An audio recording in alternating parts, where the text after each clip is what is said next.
আসসালামু আলাইকুম। দেখো, উদাহরণ ৪ এ কি বলছে? বলছে যে ভেক্টরের সাহায্যে প্রমাণ করো যে সামান্তরিকের কর্ণদ্বয় পরস্পরকে সমদ্বিখণ্ডিত করে। মানে ABCD একটা সামান্তরিক। এই সামান্তরিকের ২ টা কর্ণ, একটা হলো AC, একটা হলো BD। এরা পরস্পর অবিদ্যুতে এখানে ছেদ করেছে। আমাকে প্রমাণ করতে হবে AO সমান হলো OC, BO সমান হলো OD, যেটা আমরা ক্লাস 8 থেকে অলরেডি জ্যামিতিক উপায়ে প্রমাণ করা শিখে ফেলছি। এখন আমরা এটা ভেক্টর পদ্ধতিতে কিভাবে প্রমাণ করা যায় সেটা দেখব। একটু লক্ষ্য করো।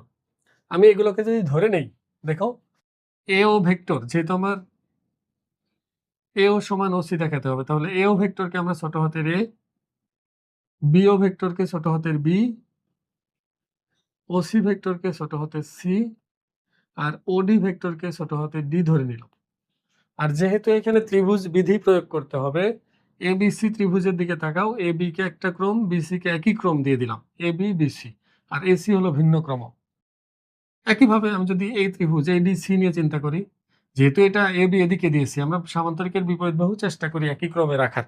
কিন্তু তুমি বিশ্বাস করো, এখানে তুমি চোখ বন্ধ করে তীর চিহ্ন দিবা, যেদিকে মন চায় সেদিকে দিবা, তারপরে প্রমাণ করা সম্ভব। এটা পারার জন্য তোমার কিছুটা অপেক্ষা করতে হবে। কিছু উপপাদ্য প্রমাণ করা হয়ে গেলে তখন তুমি নিজেই বুঝতে পারবে। এখন আমরা তীর চিহ্নগুলো একটু বুঝে বুঝে দিচ্ছি আর কি। তাহলে দেখো, এটা যেহেতু এদিকে আছে, এটাকে ওইদিকে দিলাম, মানে আমি সামান্তরিকের বিপরীত বাহুগুলোকে একই ক্রমে, যেহেতু সমান বলতে হবে, মাঝে মধ্যে সমান বলতে হতে পারে, এই জন্য এডি আর বিসি কে একই ক্রম দিলাম, দিক একই রাখলাম, বিপরীত ক্রমে না দিলাম, কারণ এমনিতে সামান্তরিকের বিপরীত বাহুগুলোকে কি বলা হয়? সমান ও সমান্তরাল। এখন যদি শুধুমাত্র দিকটা এক দেই, তাহলে দুইটা ভেক্টরকে সমান বলতে পারবো। দেখো, এখন আমরা এটা বলে দিব যে যা ধরছি সেটা। সরাসরি তুমি বিশেষ নির্বাচন এটা না লিখলেও কিন্তু হয়। এই যে এখানে বিশেষ নির্বাচন, এটা উল্লেখ না করে শুধু মনে করে দিলেই হয়। তাহলে দেখো, আমি এইগুলো বিশেষ নির্বাচনের মধ্যে লিখে দিব, যে ধরছি কি প্রমাণ করবো, এটা বিশেষ নির্বাচনের মধ্যে লিখে দিব। মনে করি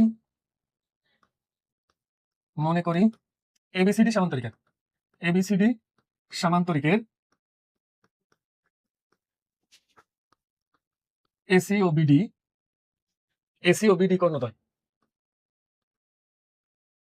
ও বিন্দুতে ছেদ করে।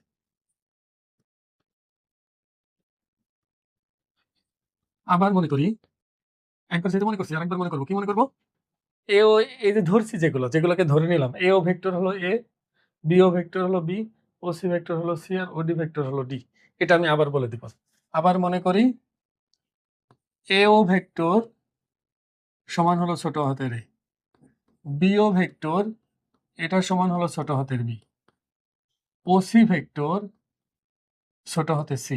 ওসি কে কিন্তু সিও লেখা যাবে না, ওসি তো ওসি, সিও লিখলে তখন মাইনাস সি হয়ে যাবে। এবং ওডি ভেক্টর সমান হলো ছোট হাতে ডি। তাহলে প্রমাণ করতে হবে যে, এখন আমাকে প্রমাণ করতে হবে এ ও সমান ও সি, বা মডুলাস এ সমান মডুলাস সি। আচ্ছা, একবারে লিখে দিই, এই ভেক্টরের মান সমান হলো সি ভেক্টরের মান, এবং বি ভেক্টরের মান সমান হলো ডি ভেক্টরের মান। এই দুটো আমাকে সমান দেখাতে বলেছে। বলছে না, কর্ণদ্বয় পরস্পরকে দ্বিখণ্ডিত করে। তার মানে এ ও সমান ও সি, বি ও সমান ও ডি, অথবা ও এ সমান সি ও, এটাও বলা যাবে, যেহেতু মান বলছে, শুধু মান সমানে। এটা দিয়ে তো আর ভেক্টর বুঝায়নি, কিন্তু আমি পদ্ধতি যেটা ব্যবহার করতেছি সেটা ভেক্টর পদ্ধতি। কিন্তু ভেক্টর যখন আমি লিখবো, তখন শুধু এ ভেক্টর বললে কিন্তু শুধু মান বুঝায় না, এর মধ্যে আরো অনেকগুলো জিনিস থাকে। আমি যখন মান বুঝাচ্ছি তখন মডুলাসটা ব্যবহার করলাম, যে শুধু মানগুলো সমান দেখাতে পারলেই হবে। অথবা তুমি বলতে পারো সরাসরি যে এই দুইটার মধ্যে যে কোনো একটা দেখালেই হবে। এটাও যে কথা, এটাও একই কথা। এখন তুমি আমাকে বলো, আমি এ আর সি কে সমান দেখাবো, বি আর ডি কে সমান দেখাবো। দেখো, এ হলো এইখান থেকে এইটুকু, বি হলো এখান থেকে এইটুকু, সি হলো এখান থেকে এইটুকু, ডি হলো এখান থেকে এইটুকু। তাহলে আমি এদেরকে সমান দেখাতে চাইলে একটা সমীকরণ তো আমাকে বানাতে হবে। তো এখানে সমীকরণ মানে কি? সমান দেখাতে হবে কিছু একটা জিনিস। আমি যদি সমান দেখাতে চাই, সামান্তরিকের বিপরীত বাহুগুলো সমান বলতে পারবো আমি, কারণ আমরা জানি সামান্তরিকের বিপরীত বাহুগুলো কি? সমান এবং সমান্তরাল হয়। তাহলে এদের যদি আমি ভেক্টর দিয়ে সূচিত করি, তাহলে এই ভেক্টর দুইটাকে সমান বলা কোনো ব্যাপার না। আমি ইচ্ছা করলে A B K D C ভেক্টরের সমানও বলতে পারবো। তাহলে আমি এক কাজ করতে পারি, আমি এমন দুইটা ত্রিভুজে এখানে যোগ বিধি ব্যবহার করব, যে দুইটা ত্রিভুজ নিলে আমার সরাসরি এ বি সি ডি চারটা জিনিসই চলে আসে। তুমি যদি এইটার এটার মধ্যে যোগ বিধি ব্যবহার করো, দেখো কি পাবা? এ পাবার, ডি পাবার, বি পাবা, সিটা বাদ পড়ে যাবে। তাহলে অবশ্যই তোমার বিপরীত পাশের দুইটা ত্রিভুজ নিতে হবে, হয় এটা না হলে এই দুইটা। আমরা যদি এই পাশের দুইটা নেই তাহলে এটার নাম কি? ত্রিভুজ এ ও ডি। দেখো আমরা এবার প্রমাণে চলে যাচ্ছি, মানে প্রমাণ আমরা করব। আমরা ত্রিভুজ এ ও ডি তে যোগ বিধি অনুসারে কি লিখতে পারি?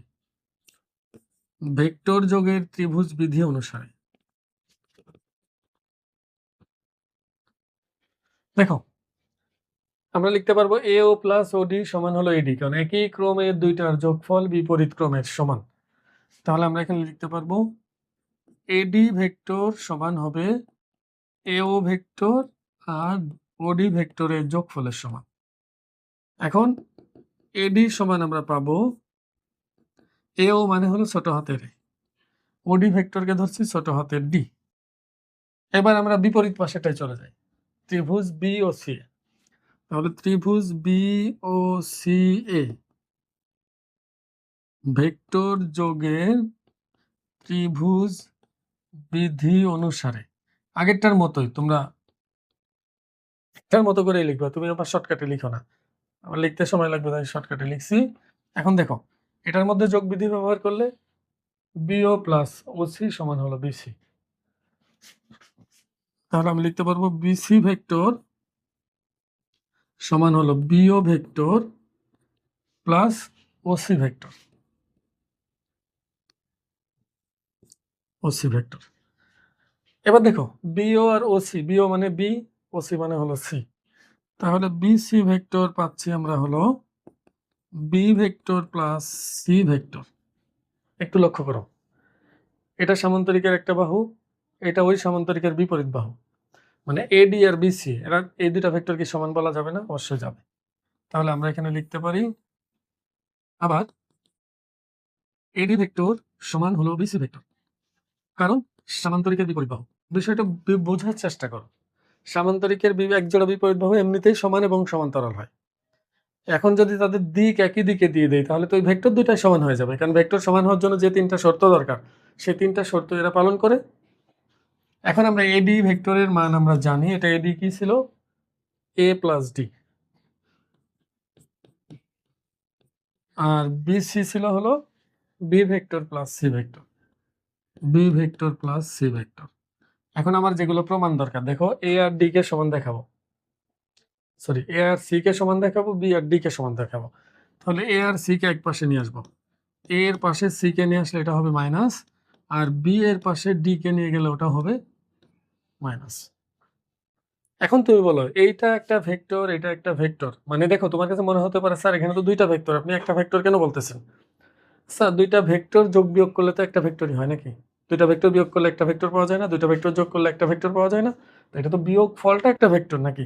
তাহলে এই ভেক্টরটা আর এই ভেক্টরটা যেহেতু সমান হয়ে গেছে, তাহলে এদের ধারক রেখা এক অথবা সমান্তরাল হওয়ার কথা। কিন্তু তুমি দেখো এ আর সি এর যে ধারক রেখা সেটা এটা এসি, আর বি আর ডি এর যে ধারক রেখা সেটা কি? বিডি। এখানে এসি আর বিডি পরস্পর ছেদি দুইটা রেখা, তাহলে এই দুইটা ভেক্টরকে আমি কিভাবে সমান বলতে পারি? এখানে তো সমান হয়ে গেছে, তাহলে কি সমস্যা এখানে? দেখো আমরা কিন্তু বলছিলাম যে শূন্য ভেক্টর এমন একটা ভেক্টর যার নির্দিষ্ট দিক থাকে না, যার কোনো নির্দিষ্ট ধারক রেখাও থাকে না। তো যেহেতু এই দুইটা ভেক্টর সমান হয়ে গেছে, এরা যদি অশূন্য হয়, এদের মান যদি শূন্য না হয়, তাহলে অবশ্যই এদেরকে সমান্তরাল অথবা ধারক রেখা এক হতে হবে, মানে সমান দূরত্ব বজায় রেখে চলবে অথবা একই ধারক রেখায় থাকতে হবে এই ভেক্টর আর এই ভেক্টরকে। যেহেতু এরাই শর্ত মানতেছে না, তার মানে এরা আর অশূন্য ভেক্টর থাকতে পারবে না। তাহলে আমি বলতে পারি এই ভেক্টরটা যেহেতু সমান হয়েই গেছে, তাহলে এটাও আসলে শূন্য ভেক্টর, এটাও আসলে একটা শূন্য ভেক্টর, এই জন্য সমান হয়ে গেছে এখানে। তাহলে আমি এখানে লিখতে পারি কথাটা, আমরা জানি দুটি অশূন্য ভেক্টর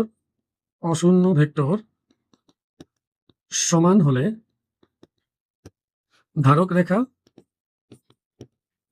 একই অথবা সমান্তরাল হয়। কিন্তু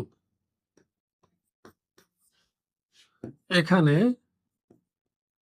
ধারক রেখা দ্বয় পরস্পর ছেদি,